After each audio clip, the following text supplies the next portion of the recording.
መገን ስደት ለዚህ ነበር ያ ሁሉ ውጣ ውረድህ። በሰው ሀገር እስር ቤት ተሰቃየ፣ ሀገር ገባ፣ ሀገር ክም ገብተህ ሳይደላ በእስር ተሰቃይተ ድጋሜ ተሰደድክ። ድጋሜ ግን ወደ ሀገር ሳትመለስ እንደወጣ ቀረ። ለማመን የሚከብድ ቅስም ሰባሪ ዜና ከወደ ሳውዲ አረቢያ። ወላሂ ያማል። አላህ ወጥቶ ከመቅረት ከድንገተኛ አሟሟት ይጠብቀን። የሀገሬ ልጆች ምን ጉር ነው የመጣብን? ወጣቱ በሀገርም በስደትም አለቀ። ሰው ታሞ ምንክን ነው እንዴት ነው ብሎ ሕክምና ደርሶ መሞት አሁን ላይ እንደ ብርቅ ወይንም ደግሞ ልክ እንደ ሌላ ነገር የሚሆንበት ጊዜ ላይ ደርሰናል። እና እንደው አላህ መጨረሻችን ያሳምረው። እንደው ለዚህ ነበር ያ ሁሉ ድካም ያ ሁሉ ልፋት። አሁንስ ለራሴ ፈሩ የኔ መጨረሻስ ምን ይሆን? ቆይ ለዚህ በሰከንዶች ሲቀር ለሚቀረው ያ ሁሉ ድካም ማንገባበት ማናደርገው የለን እንኖራለን እንጂ እኮ እንሞታለን ብሎ የሚያስብ የለም። አስባችሁታል? ገና በለጋ እድሜው ከአንድ አይሉ ሁለቴ በባህር ተጉዟል እንዳልኳችሁ። መጨረሻው ግን ወደ እናት ሀገሩ ድጋሚ የመመለስ እድሉን ሳገኝ በሰው ሀገር እንደወጣ ቀረ። ከሞቱ አሟሟቱ ሁሌም እንደምላችሁ የስደተኛ ሞት አንድ ሞት ብቻ አይደለም የሀገሬ ልጆች፣ 2-3 ሞት ነው። አይ እናት እድሏ።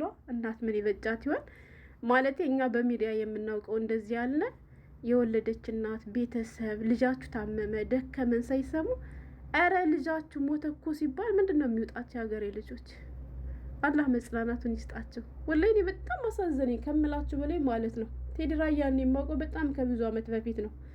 ማውቀውም ከዚሁ ሶሻል ሚዲያ ላይ ነው። ገና ከስንት አመት በፊት ብሬክስና መሲ ሳውዲ አረቢያ በነበሩበት ሰዓት ያው አብሮ ይኖሩ ስለነበር በእነሱ አማካኝ ነው ያወቅኩት። ዜድ የምትባልም ሚስት እንዳለችው አውቃለሁ። እየኖሩ እያለ በፊት ያው ድንገት ተይዞ እስር ቤት ገብቶ በጣም ብዙ ዋጋ ከፍሎ ከብዙ መሰቃየት በኋላ ወደ ሀገሩ ገብቶ ነበር ማለት ነው። ያው በዚያ ሰዓት ብሬክስም ተይዞ ሀገር ገብቶ ስለነበረ አብሮ ኢትዮጵያ ውስጥ ነበሩ። ኢትዮጵያም ገብተው አልደላቸውም። ያው ያለባትን ችግር ሀገራችን ብዙዎቻችን እናውቃለን እና ባለው ችግር አኳያ በዚያ በመነሳት ከመሲ ቤተሰቦች ጎንደር እንደሄዱ እኛ ሀገር አዲስ ዘመን የምትባል ከተማ ለ8 ወር ይሁን ለ1 አመት ያክል ይሁን ታስሮ ነበር ልጁ ማለት ነው። ምንላችሁ ፈልጌ ነው በጥቅሉ በፊት በሰው ሀገር እስር ቤት ተሰቃየ። ከሀገሩም ገብቶ ሳይደለው በእስር ቤት ተሰቃይቶ በዚህ ሁኔታ ውስጥ ነው ከሀገር ላይ እንዴት ይኖራል ብለው ሁለታቸውም ስደት መረጡ ድጋሚ። ብሬክስም እሱም ብሬክስ እንደምታዩት በህጋዊ መንገድ ወደ ሳውዲ አረቢያ ሲመጣ እሱ ደግሞ በህገ ወጥ መንገድ ድጋሚ ወደ ሳውዲ አረቢያ ተሰደደ ማለት ነው። እንግዲህ ቴዲ የብሬክስ ወንድም ነው እና ያው ሚስቱ ስላለች ተቀበለችው። በሰላም ገባ። የተወሰኑ አመታቶችን ኑሯል ሳውዲ አረቢያ ላይ። ግን እንዳልኳችሁ ድጋሚ መመለስ አልቻለም። ያ ሁሉ ውጣ ውረድ መጨረሻው ይሄ ሆነ። በሰው ሀገር እንደወጣ ቀረ። ለዚያውም ታሞ ምንክን ነው ምናምን ተብሎ ተጠይቆ አይደለም ድንገት ሞተ ሲባል ኧረ ያማል ወላሂ። እኔ እንኳን ለቤተሰቡ አላቅም አይቸው እንኳን ቪዲዮ ለመስራት አቅም አጠረኝ። እንዴ ፕራንክ ይሆን እንዴ ሁሉ እንድላደረገ ይላል ብትሉ አሁን ላይ ያለው ነገር አያስተማምንም። እድሜ ለይታ እየተባለ ያልሆነ ሆነ የሆነ ስለሚባልና መረጃውን ራሱ ብሬክስ እንኳን ፖስቶት በቃ ለማመን አቃተኝ። እነሱም ድንገት ነው የሰሙት እንጂ ታሟል እንዲህ ብሏል ምናምን አይደለም። እሱ ራሱ ግራ ተጋብቶት የሚጽፈውን ራሱ ምን ብዬ ልጻፍ እንዴት ልመን እያለ ነው። እሱም መሲም ማለት ነውና ከነሱም አልፎ ግን አሁን በጣም ብዙ የራያ ልጆች መረጃውን እንግዲህ ሸር እያደረጉት ነው ያለውና በጣም ያሳዝናል። የሀገሬ ልጆች ሰው ደክሞ በወጣትነት እድሜው ነገ የተሻለ ኑሮ እኖራለሁ ብሎ ተሰዶ ኧረ ወላሂ በጣም ነው ያሳዝነኝ። አላውቅም ሞት ለማንም አይቀርም፣ ግን የስደት ሲሆን ደግሞ 2-3 ሞት። አሁን እናቱ ምንድን ነው የምትሆነው ንገሩኝ።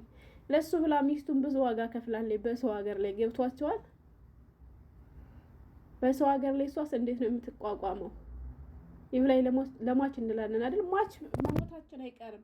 የሚያሳዝነው ከሞቱ አሟሟቱ እንጂ ማለት ነው የሀገሬ ልጆች፣ የአሟሟቱ ሁኔታ እንጂ የሚያሳዝነው መሞታችን አይቀርም። ግን በዚህ ሁኔታ ውስጡ ነው ይሄን የመሰለ ልጅ እንደወጣ ሲቀር ያማል። በዚህ አጋጣሚ በሳውዲ አረቢያ ወንድሞቻችሁ የሚኖሩ እህቶች ወንድሞቻችሁ ጥንቃቄ እንዲያደርጉ ንገሯቸው። በእርግጥ የቴዲ አሟሟት ይሄ ነው ተብሎ የተነገረ የተገለጸ ነገር የለውም። አንድ ልጅ ብቻ ነው ለየት ያለ መረጃ ጽፎ ያየሁት እንጂ ብሬክስ ራሱ ስለማማቱ ስለምኑ በዚህ ምክንያት ነው እንዲህ ነው ምናምን ብሎ ያስቀመጠው ነገር የለም። ገብቷቸዋል። ብቻ በደፈነው እንዴት ልመን ወንድሜ ለእናትህ ምን ብዬ ልንገራት ብሎ ነው በቃ እሱም ሸር ያደረገው እና የፖሰተው። ግን ሁሉም ማለት ነው ምንድን ነው እንዴት ነው እያለ ነው ያለ። የሞቱ ምክንያት ራሱ ምን እንደሆነ አልታወቀም። ግን አንድ ልጅ ፖስቶ እንዳየሁት ከሆነ ቴዲ ራያን በጨካኞች አተነዋል ነው ያለ። ገብቷቸዋል። ያ ማለት በሰው እጅ ነው የሞተው ማለት ነው።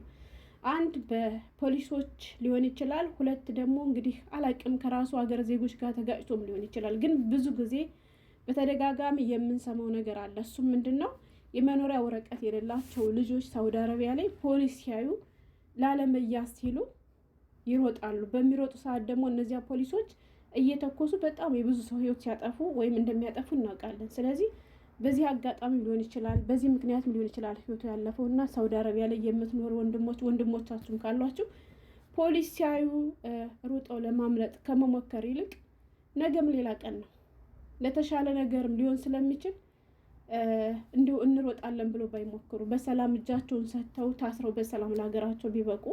አሁን ላይ ተይዞ መግባት ራሱ እንደ ድሮ አይደለም። አሁን ላይ ይሻላል። በፊት እስር ቤት ገብተው በጣም ብዙ ዋጋ ነበር የሚከፍሉት። በጣም ብዙ ተሰቃይቶ፣ ለምሳሌ ቴዲ ወደ ሀገር ሲገባ እንዳልኳቸው ታስሮ በጣም ተሰቃይቶ ነበረ። በጣም ስቃይ ነበር በፊትና አሁን ላይ ግን ከተያዙ ቶሎ ነው እያሳፈሯቸው ያሉ። ስለዚህ እናንተ ደህና ከሆናችሁ ነገም ድጋሚ መሰደድ ትችላላችሁ። የሚያሳዝነው ነገር ለእናንተም እንደወጣችሁ በሰው ሀገር ስንት ዋጋ ከፍላችሁ ስንት ተንገላታችሁ እንደወጣችሁ በጅምር መቅረቱ ይህም በራሱ ትልቅ ህመም ነው። ሌላው ደግሞ ለቤተሰብ የዘላለም ጠባሳ ነው እየጣላችሁ የምትሄዱትና እባካችሁም ፖሊስ ስታዩ ለመሮጥ አትሞክሩ፣ ለማምለጥ አትሞክሩ። በሰላም እጅ ሰታችሁ ያለውን ነገር ብትጋፈጡ ነው የሚሻላችሁና አላቅም። አላህ ለቤተሰቦቹ መጽናናትን ይስጣቸው። እንደው ወጥቶ ከመቅረት እሱ ይጠብቀን። ሰው ከንቱ ታዲያኛ የምንኖር ይመስል ይሄን አድርገን እንዲያድርገን ደክመን ለፍተን ወላሂ እኔ በጣም ያሳዘነኝ ሀገሬ ልጆች ልክ በአካል የሚያውቁ ያክል ነው የተሰማኝ። ለምን እንደሆነ አላውቅም። ከ3 ሳምንት ነው ከ2 ሳምንት በፊት አንድ ቪዲዮ ሰርቶ ነበር። እሱ ቪዲዮ ምንድን ነው መሰላችሁ? ልጁ ቆንጆ ነው የማይካድ ነገር ነው እና ፊቱ ተበላሽቶ በዩቱብ የሆነ ቪዲዮ ይዞ መጣ። እሱ ምንድን ነው እንደ ይሄ እንዳትሆኑ ተጠንቀቁ ብሎ ቪዲዮ ሲሰራ እንደ የፊት ጉዳይ አይደለም የሚጠቅም ነገር ሊኖር ይችላል አልኩና ቪዲዮን እያየሁት ነበርና ምግብ ሲሰራ የሚሰራበት ማጥባ ሙኬፍ እንዳልነበረውና በጣም ሙቆስ ስለነበረ ከሞቀውን በኋላ ደግሞ ከማጥባህ ወጥቶ ፀሐይ አግኝቶት እና የማጥባሁ ሙቀትና ውጭ ላይ ያለው ፀሐይ ሲቀላቀልበት በዚያ ምክንያት ፊቱ እንደተበላሸ እንደኔ እንዳትሆኑ ተጠንቀቁ ምናምን እያለ የመጨረሻ ቪዲዮ ሰርቶ አይቼው ነበር ማለት ነው። እና ከባድ ነገር የልጆች ሰው ከንቱ አላቅም። አላህ ለቤተሰቦቹ መጽናናትን ይስጣቸው። ምን አለን ይሄን ያክል አመት ሰርተናል፣ ምንም የለኝም ድካም ብቻ ቤተሰብ ብሬን በለው እንዲህ አለ እንላለን።